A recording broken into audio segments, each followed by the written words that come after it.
On today's video, we're going to be installing the LS1 Alternator onto a 5.3. Now this will be the same if you're tuning in for your LS1. The only difference is be the way the bracket is held on, because the 5.3s don't have the boss for the third bolt. It just uses 2 bolts. So if you're looking to remove your alternator, I'm going to show you exactly how to do that right now. Let's loosen these bolts up here. Spin them out by hand. And I'll show you how your bracket is bolted on with the alternator. Now your alternator sits on here just like this on your factory car. You have 3 bolts. You have a bolt here and 2 here. You do not need to loosen this bolt, as this bolt will be on an LS1 bolted in here, and it keeps your bracket steady. Now if you got a 5.3 that's been modified to use this LS1 bracket, just 2 bolts is used, so your whole bracket will come off.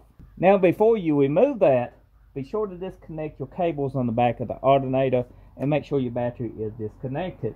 Now let's go ahead and install this one. So your alternator slides in and out of this bracket right here. You can see in the video it slides in both sides. It should fit kind of snug. Sometimes if you're taking the old alternator out, you need to take a one-way and ease this out, and then take a rubber hammer and just tap it back in place. But on 5.3s like we got, you can pretty well position it, make sure it's all straight and good. Take your bolts and install them just like so. Then you can get a helper or try to do it yourself. Either way, I got a helper helping me today, so we're just going to hold this up here all nice and easy. Try to line it up, because a 5.3 is kind of difficult. And we're just going to start 2 bolts. Just easy start them now. I got it, thank you. And then we're going to put Loctite on each one of these bolts. You don't have to use Loctite, but I just started these to hold it up here. And with these kind of holding the bracket up, I can take the other one out and put some Loctite on it. And then I can snug it in some, then remove this bottom one and put some Loctite on it too. Or you can put your Loctite on your bolts before you start them. There we go. Now let's snug this one up. Now you don't want to over tighten these, because it is cast iron, and if you got a 5.3 that's been drilled and tapped, your threads definitely, they should be good, but you don't want to strip them. So we're going to snug this up here in just a second. I'm making sure it's even. That's tight.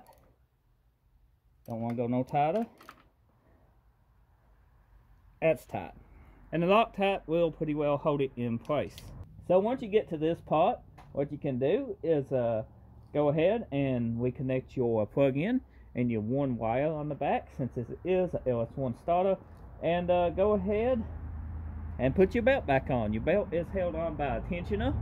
Now I will have a separate video on installing this LS1 belt and stuff. We're going to upgrade the belt from a stock one to a Gates.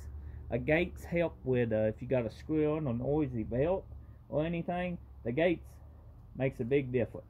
Now you can check and make sure everything turns over good, which it does up at the crank, because it's got compression, so it's not going to spin over easy. So I hope you enjoyed this video. If you're new, get subscribed. Got plenty more videos coming up on engines and all kinds of different stuff. So if you're new, get subscribed. Check out my channel.